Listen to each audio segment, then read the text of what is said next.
Namaste, and welcome to our continuing series, Essays on the Gita, with our beloved Ranga.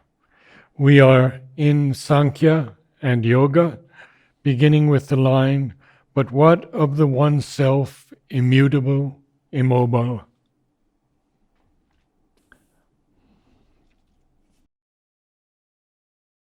So, but what of the one self, immutable, immobile, eternally free, with which the Gita began? That is free from all change or involution in change. Avikarya, unborn, unmanifested, the Brahman. Yet it is that by which all this is extended. Therefore, it would seem that the principle of the Ishvara is in its being. If it is immobile, it is yet the cause and lord of all action and mobility. But how? And what of the multiplicity of conscious beings in the cosmos? They do not seem to be Lord, but rather very much the not Lord, Anisha, for they are subject to the action of the three gunas and the delusion of the ego sense. And if, as the Gita seems to say, they are all the one self, how did this involution, subjection, and delusion come about, or how is it explicable except by the pure passivity of the Purusha? And whence the multiplicity, or how is it that the one self in one body and mind attains to liberation, while in others it remains under the delusion of bondage? These are difficulties which cannot be passed by without a solution. So, this is what he has posed all the problems. Now he will give the solutions. It's very straightforward, but I'll just go through. The 2-3 Sanskrit terms are there. So, the whole problem is arising because Gita is accepting Sankhya partially. That's the whole problem. So, what is it accepting and what it is not accepting? And if it accepts something, then how to explain the dichotomy, the difference between the two? The multiplicity of souls is what the Sankhya says, and the Gita and Vedanta say no, there is only one self, there is not many souls, essentially and in outer form. So, these are. But what of the one self, immutable, immobile, eternally free, with which the Gita began? That is free from all change or involution in change, avikarya. He is using certainly a Sanskrit word, avikarya. Vikarya means change of form. So, no change of form, immutable. That's what it means. Unborn, because you realize that yourself has always existed and will always exist. That's why unborn. Aja. Unmanifested, the Brahman. Yet it is that by which all this is extended. It's a self that is diluting itself and making the physical world. So if it is immobile and immutable, how is it creating the world? I have a question on the word unborn, because I thought it referred only to the avatars, or maybe sometimes to the vibhutis. No, it refers to the self. The individual self is also the universal self. Okay. And when you realize yourself, you realize that it is one with everybody else. It is multiple yet individual. And that is forever immutable and does not come down into the physical world. What is meant by unborn is it is not manifested in the world. If you want to experience it, you have to go there. You can't experience it here. Thank you. That's what you meant by unborn. Good. Okay, so unmanifested, by which all this is extended. Therefore, it would seem that the principle of the Ishvara is in its being. Okay? If it is immobile, it is yet the cause and lord of all action and mobility. But how? How is that possible? That's one question which has to be solved. And what of the multiplicity of conscious beings in the cosmos? You are saying one self and then you are saying there are multiplicity. And what of the multiplicity of conscious beings in the cosmos? They do not seem to be the Lord, but rather very much not the Lord, Anisha.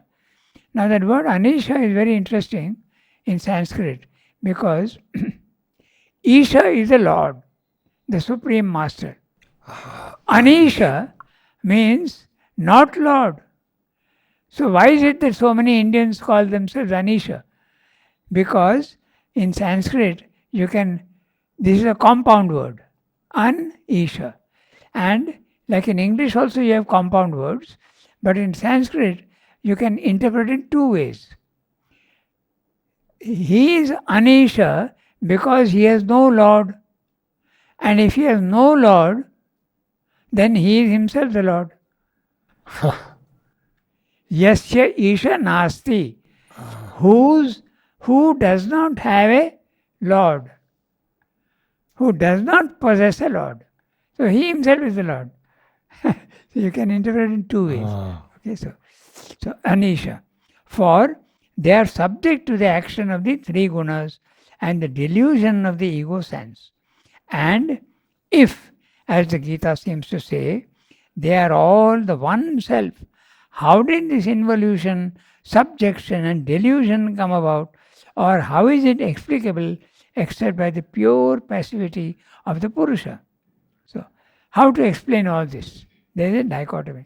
In fact, Sri Ramdas described and solved all these problems in the Life Divine in great detail. Okay, so he has given there the process of the one becoming the many, how that happens. Okay, so let's see what he says here. And whence the multiplicity? How is it that the one self in one body and mind attains to liberation, while in others it remains under the delusion of bondage? These are difficulties which cannot be passed by without a solution. So now the Gita solution. We read the next para. Okay. The Gita answers them in its later chapters by an analysis of Purusha and Prakriti, which brings in new elements very proper to a Vedantic yoga. So it is shifting from Sankhya to Vedanta, but alien to the traditional Sankhya. It speaks of three Purushas, or rather a triple status of the Purusha. So in Sankhya, the Purusha is one, Purusha is many. But here, in Vedanta, the Purusha is only one in essence. It puts on different natures and covers itself up with different, but it is essentially one. In the Gita, there are three Purushas. The one Purusha, as it keeps coming down, it changes its character.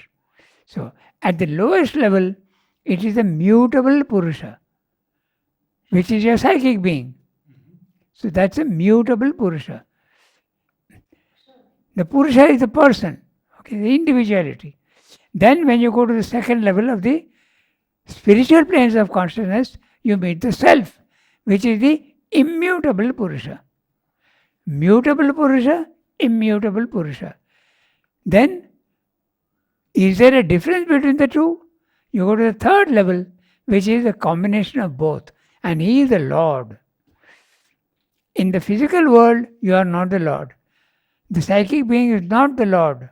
It is rather subjected to the slavery of body, mind, life. In the self, you are free from the slavery, but you have no power.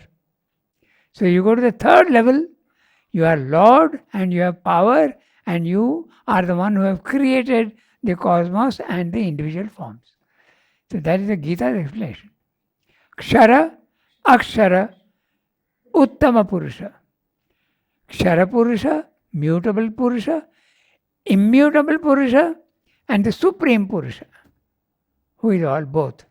That's the explanation of the Gita. So, it speaks of three Purushas, or rather a triple status of the Purusha. So it's not three Purushas different. It's the same Purusha coming down and taking a different poise, taking a different So poise. it's only one, always only one. Yes, essentially one. So, the Upanishads, in dealing with the truths of Sankhya, seem sometimes to speak only of two Purushas. Okay? There is one unborn of three colors, says the text. The eternal feminine principle of Prakriti with its three gunas, ever creating. There are two unborn, two Purushas, of whom one cleaves to and enjoys her, the other abandons her because he has enjoyed all her enjoyments. I'll finish reading the text and then we'll come back to it. In another verse in the Upanishads, they are described as two birds on one tree, eternally yoked companions, one of whom eats the fruits of the tree.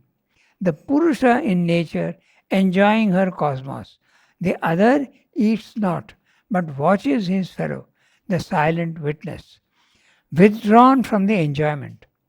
When the first sees the second and knows that all is his greatness, then he is delivered from sorrow. The point of view in the two verses is different, but they have a common implication. One of the birds is the eternally silent, unbound self or Purusha, by whom all this is extended, and he regards the cosmos as he has extended, but is aloof from it. The other is the Purusha involved in Prakriti. The first verse indicates that the two are the same, represent different states, bound and liberated, of the same conscious being. For the second unborn has descended into the enjoyment of nature and withdrawn from her. Withdrawn from her. The other verse brings out what we would not gather from the former, that in its higher status of unity, the self is forever free, inactive, unattached, though it descends in its lower being into the multiplicity of the creatures of Prakriti and withdraws from it by reversion in any individual creature to the higher status. This theory of the double status of the one conscious soul opens a door, but the process of the multiplicity of the one is still obscure. So, he is going into great philosophy and talk of the Upanishads and all that, but let's keep it simple. Okay. The interpretation and the words are different, but if you want to use in Sri Aurobindo language, the psychic being is the representative of the self. They are together, they are one, but they are represented, like an ambassador in another country. He represents the country. So the psychic being descends into the evolution in time and space and is mutable. To begin with, it is sleeping. It's divine in essence, but it is sleeping. Slowly, through evolution, it wakes up. And in a human being, it becomes the psychic being. It is not the psychic being in animals. It is not the psychic being in stones. It's a divine presence only. But slowly, because it is divine, it wakes up. It doesn't want to remain imprisoned, so it breaks out. As soon as it gets a form into which it can migrate, it migrates into. So from a stone, the divine presence in a stone, it goes into a living creature. It could be a unicellular creature, it could be a worm, a caterpillar, whatever. So from there, higher forms, higher animal forms. So always upward. Always upwards. never downwards. It may delay in some place, but it doesn't go down. There is a theory that sometimes human souls enter into an animal. But Sriyanda explained very clearly that it is not the human soul which enters into the animal, but the human vital which can enter into an animal to satisfy its desires. That can happen. The vital, instead of dissolving, enters into an animal body to enjoy what it could not in this life. It's rare, but it can happen. So it's not the soul that migrates into a. There was a lot of uncertainty and confusion in the transmigration of souls in ancient Greece.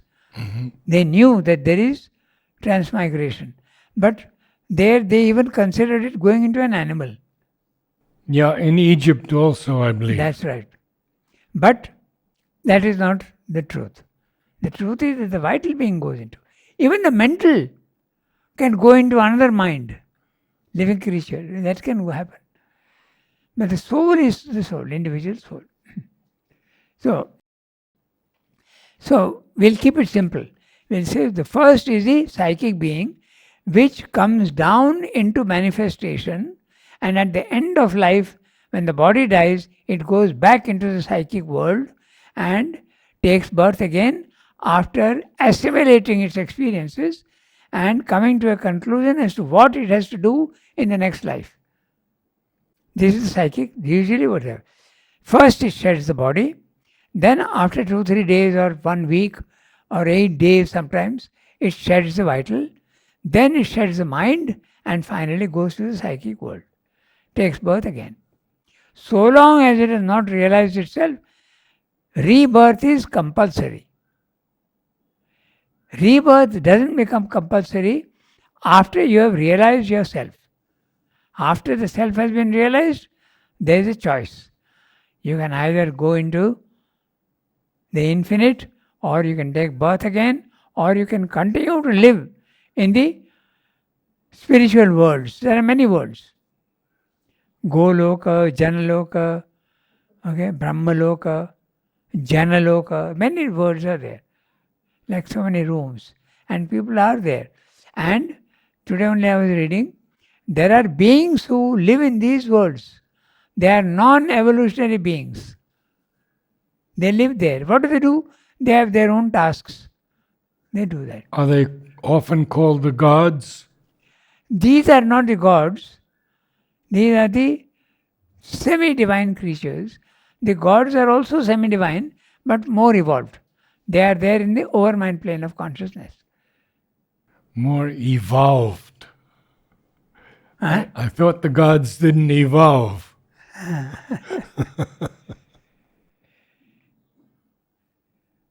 The gods don't evolve. Okay, so, and the second one, which is the immutable self, is the Brahman consciousness or the self.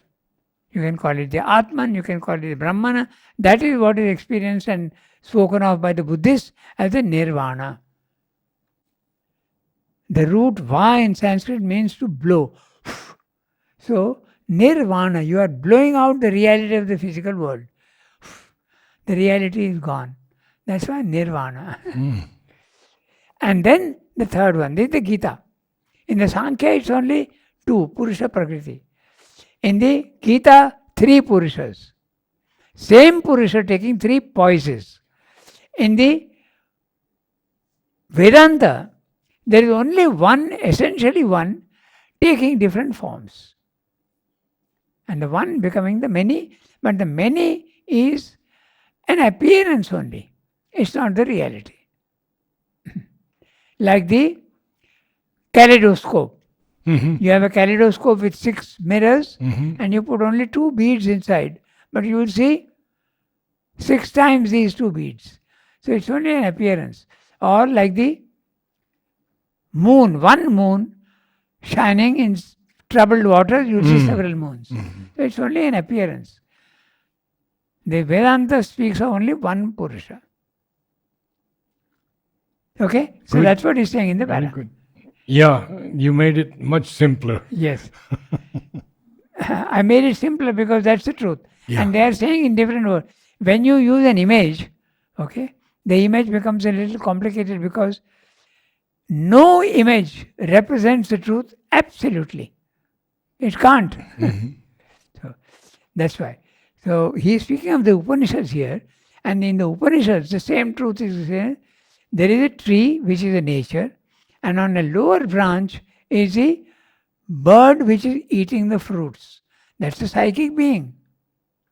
The psychic being is eating the fruits and identifying itself with body, mind, life, and enjoying and suffering.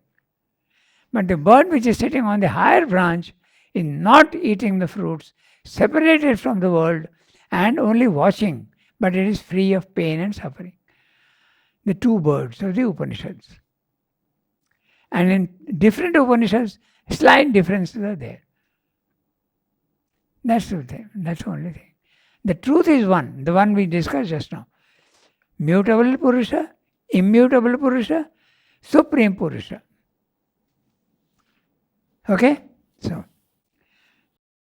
the theory of the double status of the one conscious soul opens a door. But the process of the multiplicity of the one is still obscure. So, let's see what he has to say in the next para. Okay? So, to these two, the Gita, developing the thought of other passages in the Upanishads, adds yet another, the Supreme, the Purushottama, the highest Purusha, whose greatness all this creation is. Thus, there are three, the Kshara, the Akshara, and the Uttama. Kshara is the mutable, Akshara is the immutable, and Uttama is the highest, the best. Okay. Kshara, the mobile, the mutable, is nature, Swabhava. It is the various becoming of the soul. Okay. The Purusha here is the multiplicity of the divine being.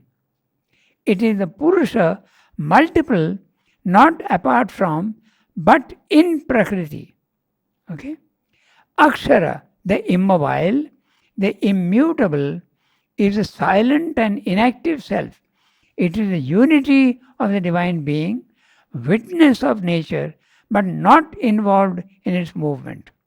It is the inactive Purusha, free from Prakriti and her works. The Uttama is the Lord, the Supreme Brahman, the Supreme Self, who possesses both the immutable unity and the mobile multiplicity. It is by a large mobility and action of his nature, his energy, his will and power that he manifests himself in the world, and by a greater stillness and immobility of his being that he is aloof from it.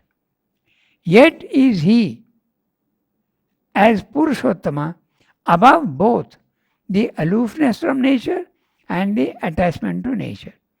This idea of the Purushottama, though continually implied in the Upanishads, is disengaged and definitely brought out by the Gita and has exercised a powerful influence on the later developments of the Indian religious consciousness. It is the foundation of the highest Bhakti Yoga, which claims to exceed the rigid definitions of monastic philosophy. It is at the back of the philosophy of the devotional Puranas.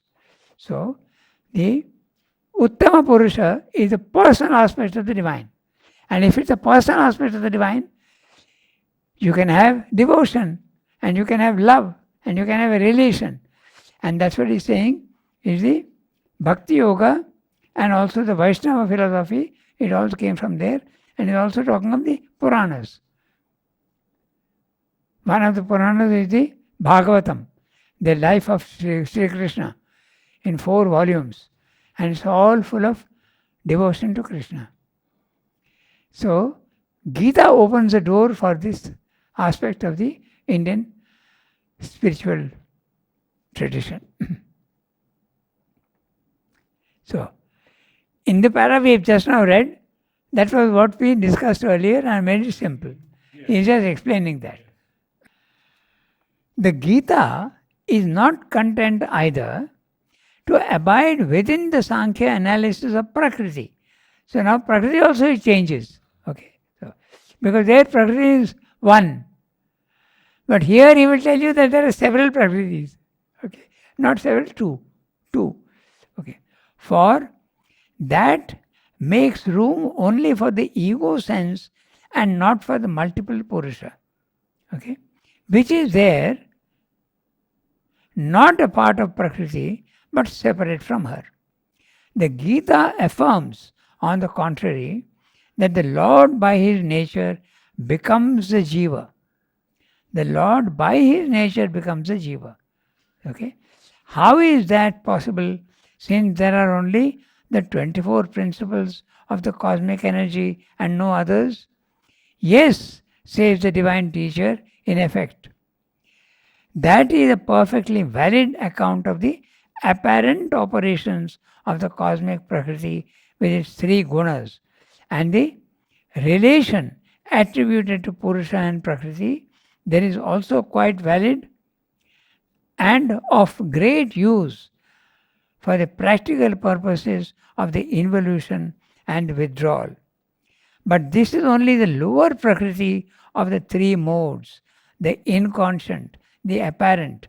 There is a higher, a supreme, a conscient and divine nature, and it is that which has become the individual soul, the jiva. In the lower nature, each being appears as the ego. In the higher, he is the individual Purusha. In other words, multiplicity is part of the spiritual nature of the one. Okay, so this individual soul is myself in the creation. It's a partial manifestation of me, mamaiva ansha, and it possesses all my powers. It is witness, giver of the sanction, upholder, knower, Lord. It descends into the lower nature and thinks itself bound by action. So, to enjoy the lower being. It can draw back and know itself as a passive Purusha free from all action. It can rise above the three gunas and liberated from the bondage of action, yet possess action, even as I do myself, and by adoration of the Purusha and union with him, it can enjoy wholly its divine nature. So the very interesting interpretation by the multiplicity is explained not by the Purusha, but by the nature. Prakriti at the highest level becomes the individual soul. Para Prakriti Jiva Bhuta. That explains the multiplicity. It's not the Purusha who becomes the... Purusha is one, but the Purusha's nature becomes the individual soul here. Can you speak a bit about even as I do myself? Yeah, that is because the divine is creating the universe, which is motion, but he is himself static. There also we have seen transcendental is static. The cosmos is the second one, and the individual forms are the third one. So here also the divine is transcendental, cosmic, as well as individual. So he is static, yet he is producing. That's what he's saying.